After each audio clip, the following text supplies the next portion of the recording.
seseorang berlatih diri, ia akan memperoleh perlindungan yang sulit untuk ditemukan.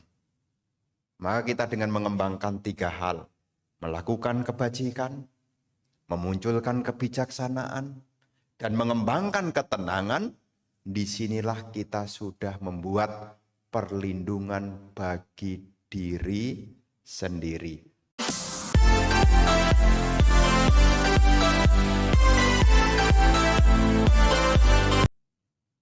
Diri sendiri adalah pelindung bagi diri sendiri. Sosok siapakah yang menjadi pelindung diri sendiri? Dengan kita melatih diri sendiri, akan memperoleh perlindungan yang sukar ditemukan.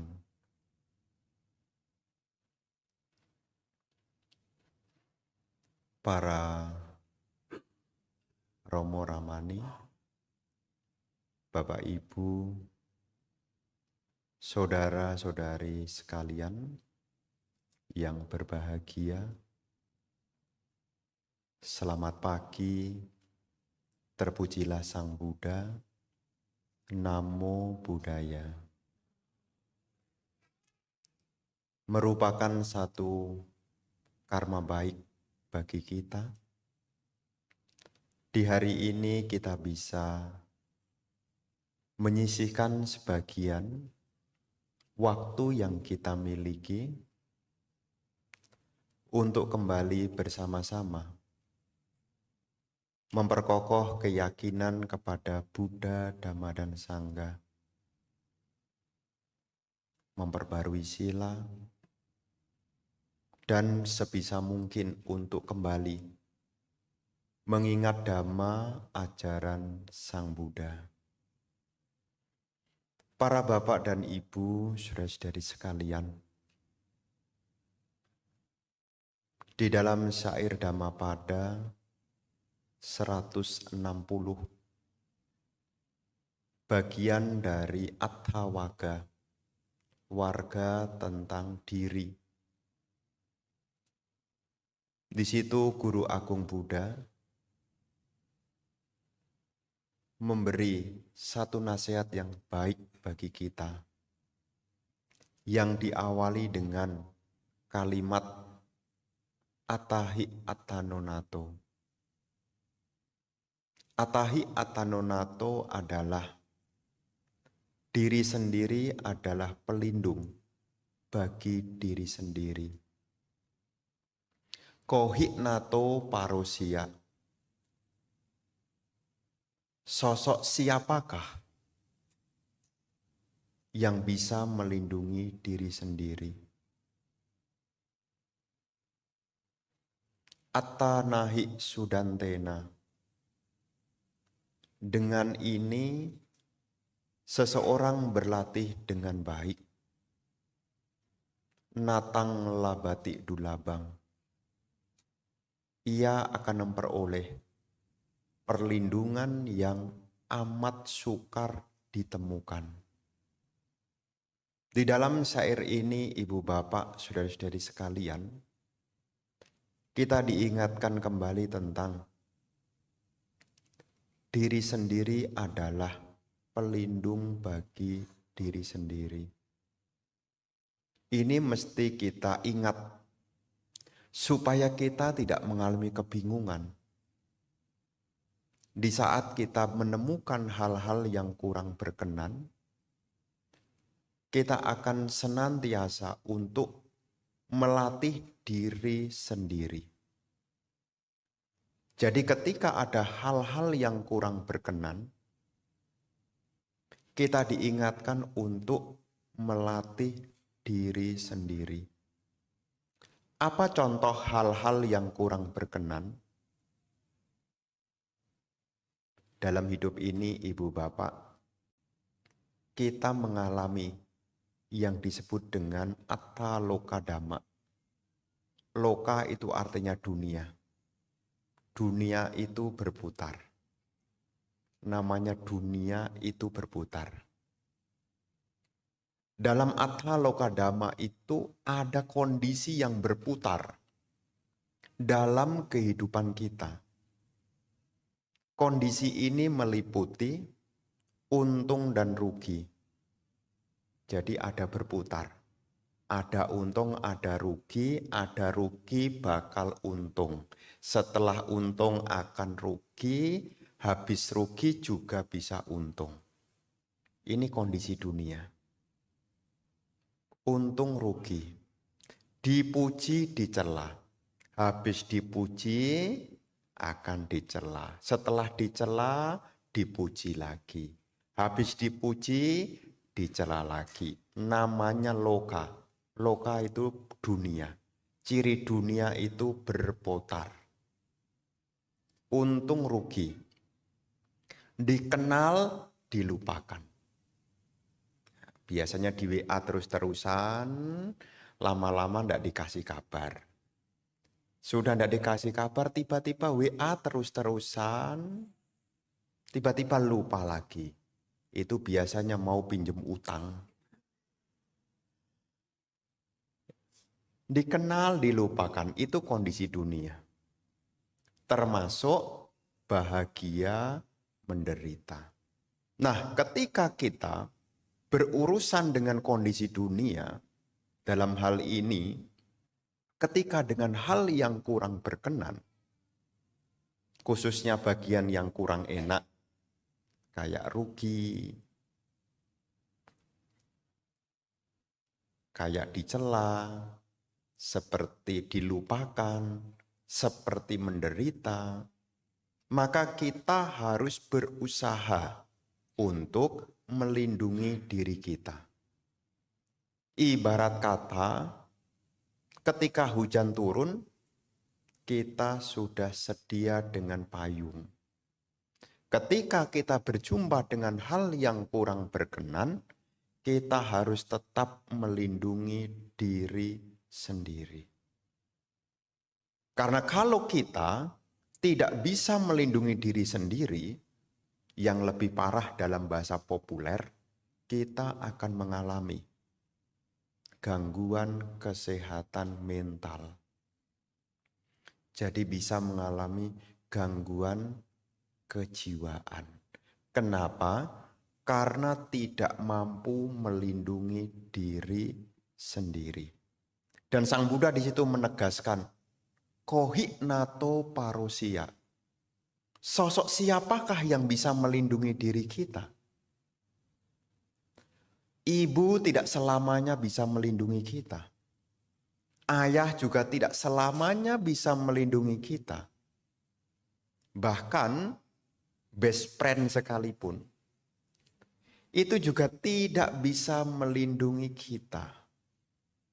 Bahkan kita sekalipun meminta kepada dewa sekalipun, juga tidak mungkin bisa melindungi kita selamanya. Mungkin Anda punya fanatik tertentu. Bante, saya punya jimat yang ampuh. Ini juga tidak bisa melindungi kita selamanya. Maka di dalam Atthawaga Sair 160, di kalimat yang kedua, kohi nato parosia. Sosok siapakah yang bisa melindungi diri sendiri? Ini pertanyaan, kohi nato parosia. Jadi ketika ibu bapak ditanya, kohi nato parosia, sosok siapakah yang bisa melindungi Anda? Tidak lain adalah diri sendiri. Semalam saya mengisi kegiatan manula di puncak. Jadi saya baru sampai tadi jam 7 sampai sini. Dari puncak jam 6. Kenapa lebih cepat? Takut kena buka tutup. Karena kalau sudah jam 8, cuma bisa naik, tidak bisa turun. Dalam pertemuan malam itu, saya bercerita tentang tantangan usia tua. Ketika kita mengalami usia tua, banyak tantangan yang kita hadapi. Salah satunya kesehatan menurun, kehilangan orang-orang yang dicinta, aktivitas terbatas, dan merasa kesepian. Ini tantangannya jadi orang tua. Kenapa saya cerita begini? Supaya orang-orang tua tidak usah curhat. Karena tantangannya usia tua, kesehatan menurun. Akan kehilangan orang-orang yang tercinta. Aktivitas terbatas.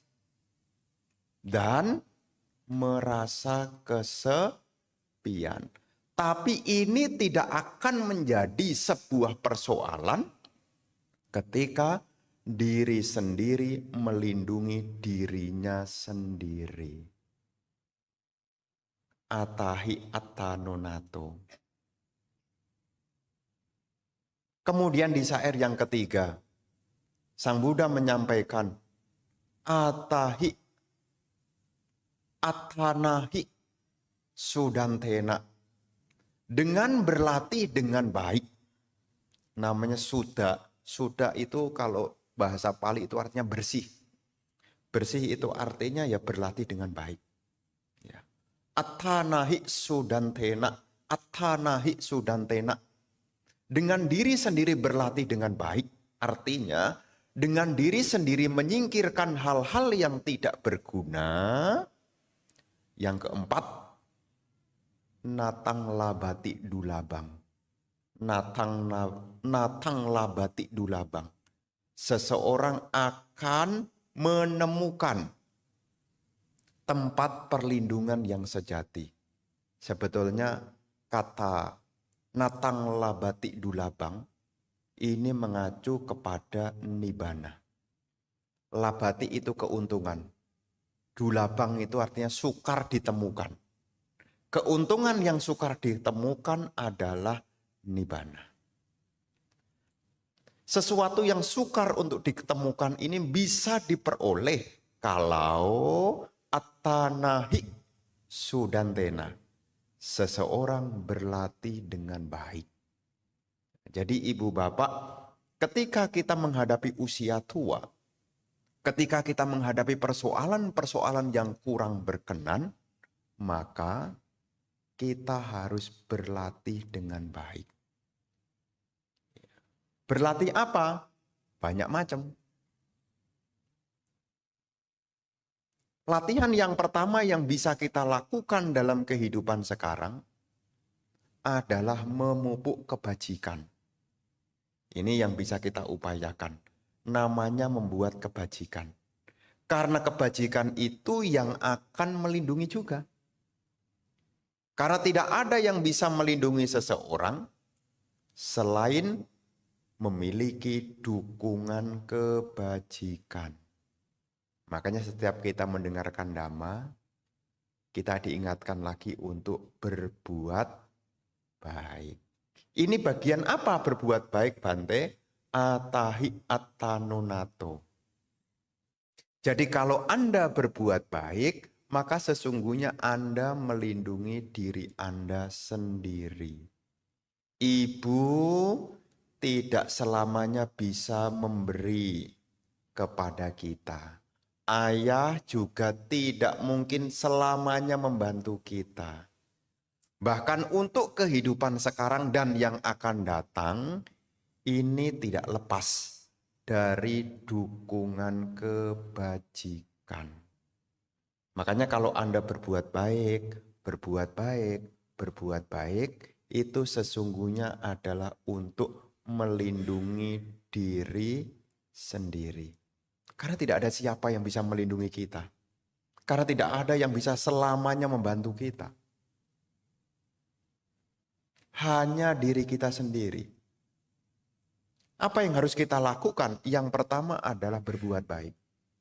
Maka ketika kita mungkin mengalami penambahan usia, kita harus berbuat baik, berbuat baik. berbuat baik. Karena dengan kita berbuat baik, maka kita akan melindungi diri kita sendiri. Seperti contohnya apa berbuat baik? Contohnya praktek kemurahan hati.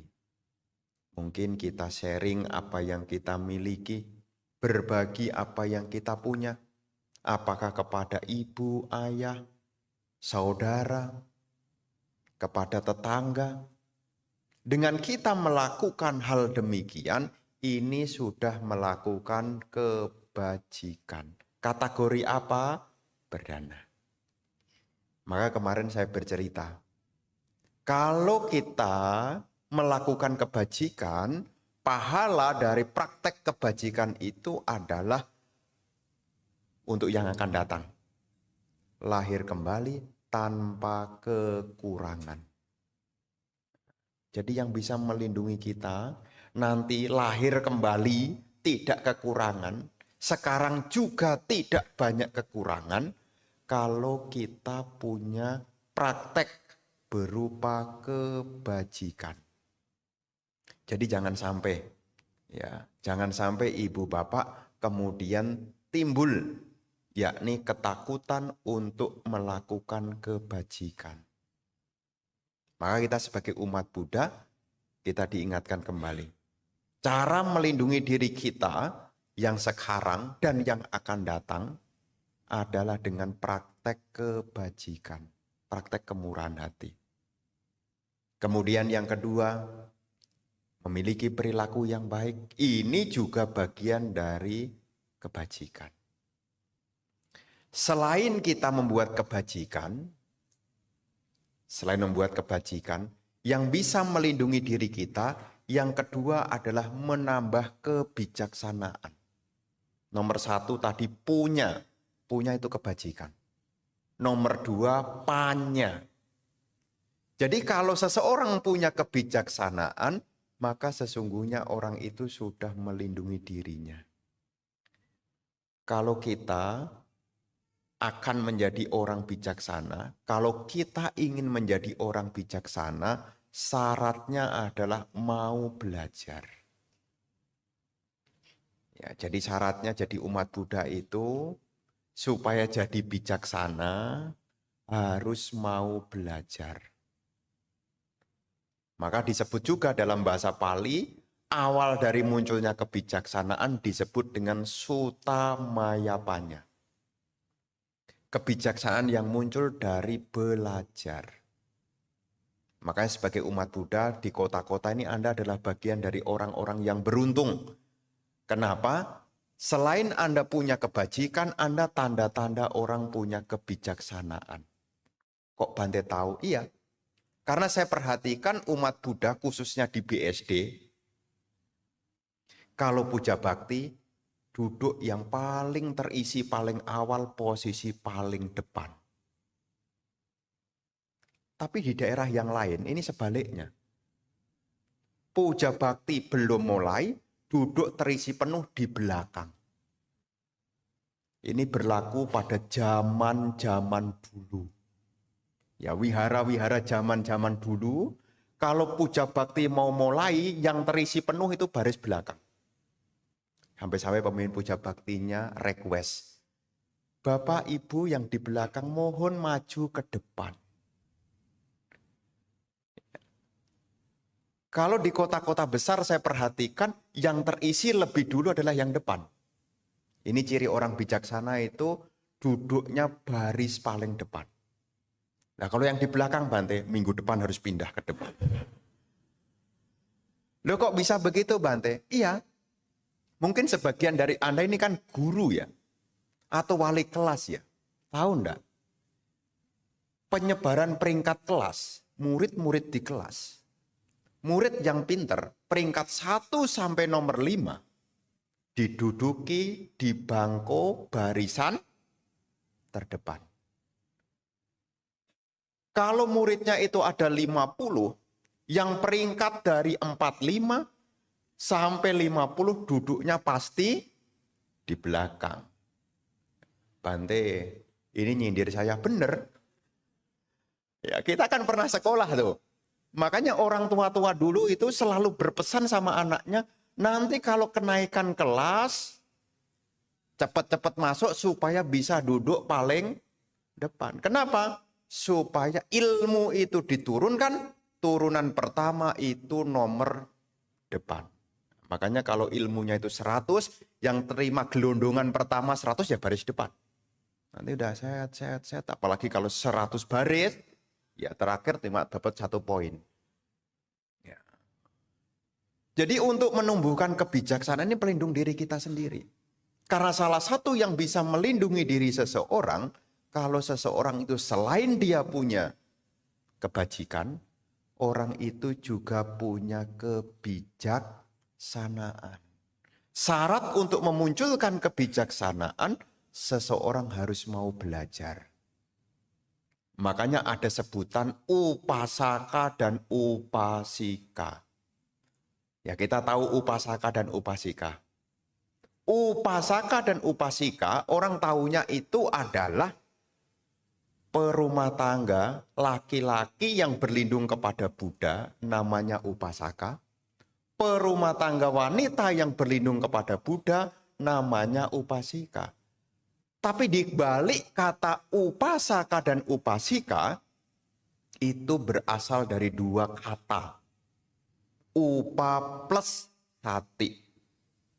Upa itu artinya mendekat. Jadi upa itu artinya mendekat. Sati itu artinya duduk. Jadi upasaka dan upasika itu adalah sebutan orang yang duduknya dekat. Kenapa duduknya mesti dekat? Supaya ilmunya turun terlebih dahulu. Jadi ibu bapak saudara-saudari sekalian, kenapa upasaka upasika ini adalah bagian dari kebijaksanaan? Karena dia duduknya dekat. Pembabaran dhamma itu bisa dimengerti, belajar juga bisa dipahami kalau orang itu duduknya dekat. Tapi Anda tidak usah khawatir. Meskipun Anda di belakang, Anda tetap dekat dengan speaker. Nanti kalau semua maju, semua ke depan, nanti jadi paduan suara nanti kan. Ya, wah, Bante kan tempatnya terbatas. Ya. Meskipun di belakang Anda tetap dekat. Kenapa? Karena soundnya sudah merata. Ya, jelas kan suara yang di belakang kan? Jelas. Ya kan? Hanya mungkin penglihatannya agak kurang kan? Karena kan jauh. Jadi seorang upasaka upasika ini juga sebutan sebagai orang yang melindungi diri sendiri. Kenapa? Selain dia tergugah melakukan kebajikan, dia juga berlatih memunculkan kebijaksanaan. Makanya ketika kita puja bakti ada pembelajaran dhamma. Kalau kita sekarang gemar belajar, nih kalau sekarang gemar belajar, kalau ada pembabaran dhamma begini, ada kegemaran, sekarang kita akan jadi orang pandai, lahir kembali juga akan jadi orang pandai juga. Jadi nanti lahir kembali itu pandai. Pandai itu apa? Baru mendengar sedikit itu sudah paham. Jadi kalau kita mendengar sedikit sudah mengerti. Dan pengertian ini, kepandian ini juga tidak mungkin muncul tiba-tiba.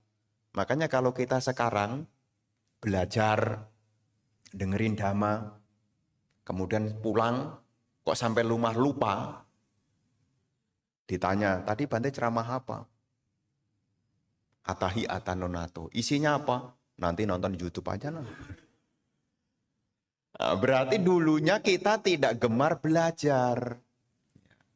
Jadi dengan kita gemar belajar, sekarang kita akan menjadi orang bijaksana, nanti lahir kembali juga akan jadi orang bijaksana. Makanya dalam kisah-kisah Buddhis itu banyak murid-murid Sang Buddha itu cepat mencapai. Bahkan ada samanera seperti samanera Rewata, samanera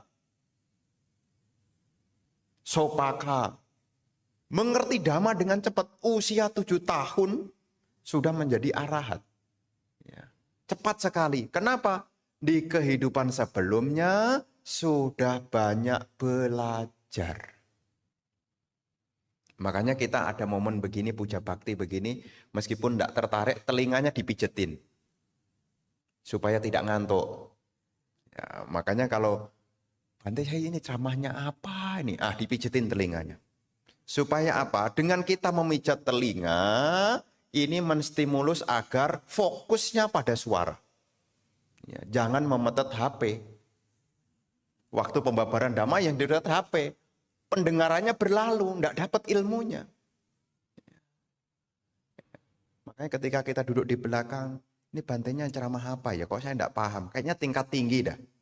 Bukan tingkat tinggi, ya karena mungkin pendengarannya yang atahi atanonato. Cara melindungi diri kita, yang kedua adalah menambah kita punya kebijaksanaan. Ya, menambah kebijaksanaan. Dengan apa? Belajar. Dan yang ketiga, selain kita punya kebajikan, punya kebijaksanaan, yang ketiga yang bisa melindungi kita, yang ketiga adalah ketenangan. Ketenangan. Ketenangan itu juga menjadi pelindung juga. Bahkan ketenangan itu menjadi penghubung dari kehidupan sekarang menuju kehidupan yang akan datang, dari tempat yang baik menuju alam yang lebih baik. Ini butuh ketenangan. Kapan hari saya ditanya salah satu umat di Jakarta, gimana ya Bante untuk bekal yang akan datang? Ya 3 ini. Punya kebajikan, punya kebijaksanaan, dan punya ketenangan. Maka penting bagi kita untuk yang ketiga, supaya kita tidak merasa kesepian, maka kita latihan meditasi. Karena meditasi itu latihan sendirian. Karena meditasi itu tidak perlu omong-omong dengan orang. Karena meditasi kalau ngomong-ngomong dengan orang bukan meditasi, namanya rekreasi. Jadi ketika kita meditasi itu saatnya kita latihan sendirian. Kalau kita sudah biasa latihan sendirian, maka meskipun usia tua datang, kita tidak akan mengalami kesepian. Karena kadang-kadang kalau usia tua, nanti anak sudah gede sudah pada bekerja, punya cucu sudah mulai sekolah, di rumah cuma sama pembantu. Mau ngomongnya terbatas. Lama-lama anaknya pulang dari kerja sudah malam. Cucunya juga seharian sekolah, cuma di rumah sendirian. Kalau tidak latihan sendirian, akan terjadi kesepian. Dulu ada anak-anak, sekarang anak-anak sukar ditemukan. Dulu ada cucu-cucu, sekarang cucu-cucu punya teman. Sekarang saya di rumah cuma punya HP. Bagaimana supaya di usia tua tidak mengalami kesepian? Latihan kesendirian. Latihan apa kesendirian? Latihan meditasi. Justru kalau sepi makin bagus tuh. Oh iya, meditasi kan begitu. Makin sepi makin bagus. Napas masuk, napas keluar. Makin bagus tuh. Jadi tuanya, ibaratnya sekarang itu kalau HP itu Max itu maksimum. Ya. Jadi ketenangannya bisa maksimum. Kenapa? Anak-anak enggak di rumah. Cucu-cucu di sekolah tinggal di rumah sendirian. Jadi rumah serasa kayak wihara. Jadi rumahnya sudah serasa kayak di wihara. Tidak merasa kesepian. Yang ada adalah ketenangan. Maka ini juga melindungi diri kita. Jadi kita menjadi orang yang beruntung dalam hidup ini kalau kita punya kesempatan untuk berlatih. Karena suatu saat nih, yang biasanya menghibur kita, belum tentu selamanya menghibur kita. Yang biasanya menemani kita, juga tidak selamanya bisa menemani kita. Biasanya kita bisa pergi, suatu saat kita tidak bisa pergi. Dan disitulah peran dari ketenangan. Karena kita semua bakal tua. Waktu kecil lahir sendirian, ketika tua juga harus siap sendirian. Bagaimana supaya kita tidak mengalami kesepian? Itulah gunanya meditasi. Asih. Ini melindungi kita. Nah, belakangan ini banyak orang mengalami kesepian. Namanya loneliness. Merasa dunia terpisah. Terpisah dari orang, terpisah dari selain orang, terpisah dengan lingkungan, terpisah dengan situasi. Jadi meskipun dengan lingkungan merasa terisolasi. Dan sehingga apa? Dia merasa dalam hidup ini merasa ada yang kurang. Tapi sesungguhnya kalau dia meditasi, sendirian tidak pernah jadi persoalan. Selain melatih napas masuk, napas keluar, ibu bapak supaya tidak kesepian, supaya muncul ketenangan, latihan cinta kasih. Cinta kasih temannya banyak. Ya, temannya banyak. Kenapa? Setiap kita duduk kita sudah semoga semua makhluk berbahagia. Jadi kalau nanti ibu bapak dalam hidup ini kita punya ketenangan, kita tidak mudah marah-marah. Kalau kita punya ketenangan, kita tidak mudah iri. Maka semalam saya cerita di tempat sana, nanti kalau orang yang punya ketenangan, lahir kembali akan jadi orang rupawan. Loh kenapa kok rupawan? Tidak pernah marah. Tidak pernah iri. Jadi apa yang menjadi doanya orang itu bisa terwujud. Dia punya kebajikan lahir jadi orang kaya. Dia mengembangkan kebijaksanaan jadi orang cerdas. Dia mengembangkan ketenangan, dia jadi orang rupawan. Kan bagus tuh. Kaya, pinter, cantik, kaya, pinter, ganteng. Siapa yang tidak kepengen coba? Siapa yang tidak kepengen coba? Yo kaya, pinter, ganteng, kaya, pinter, cantik. Siapa yang tidak kepengen? Kita tidak akan iri dengan orang lain. Kita juga tidak akan marah dengan orang lain. Kenapa? Karena kita sudah membuat perlindungan bagi diri sendiri. Ini nanti bisa ditulis di dalam status Dhammapada 160. Diri sendiri adalah pelindung bagi diri sendiri. Sosok siapakah yang bisa melindungi diri sendiri? Dengan seseorang berlatih diri, ia akan memperoleh perlindungan yang sulit untuk ditemukan. Maka kita dengan mengembangkan 3 hal, melakukan kebajikan, memunculkan kebijaksanaan, dan mengembangkan ketenangan, disinilah kita sudah membuat perlindungan bagi diri sendiri. Di dunia ini bahagia, di dunia berikutnya bahagia. Nah, kalau kita banyak kebajikan, ini juga kebajikan, punya, panya, dan samadhi, ketenangan, ini juga kebajikan. Nah, kalau kebajikan ini banyak, maka untuk memperoleh kemajuan spiritual juga akan dengan lebih mudah. Tidak banyak kesulitan. Makanya kita diingatkan untuk terus berbuat baik, terus berbuat baik, terus belajar, terus belajar, terus belajar. Latihan ketenangan. Ya, semalam saya cerita di tempat yang di sana. Ya, waktu Anapanasati semua tenang pesertanya. Karena masih sore habis makan. Nah, jadi ceritanya jam 6 habis sore meditasi. Tenang. Mendekati jam 20 sesi meta bawana. Berubah menjadi batuk-batuk. Padahal ibu bapak, saya cerita di sana, ya, bahwasanya ketenangan ini sangat berguna. Ketenangan ini sangat berguna. Maka apa yang Bante sampaikan di kesempatan siang hari ini menjadi pengingat bahwasanya diri sendiri adalah pelindung bagi diri sendiri. Di dalam kita melakukan puja bakti, sesungguhnya 3 hal ini juga kita pupuk. Kebajikan kita upayakan, kebijaksanaan juga kita munculkan, ketenangan juga kita kembangkan. Jadi kalau seandainya saking sibuknya tidak punya waktu, satu berkah tersendiri, hari Minggu bisa mengisinya.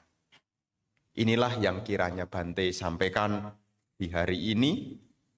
Semoga hal baik selalu menyertai kita.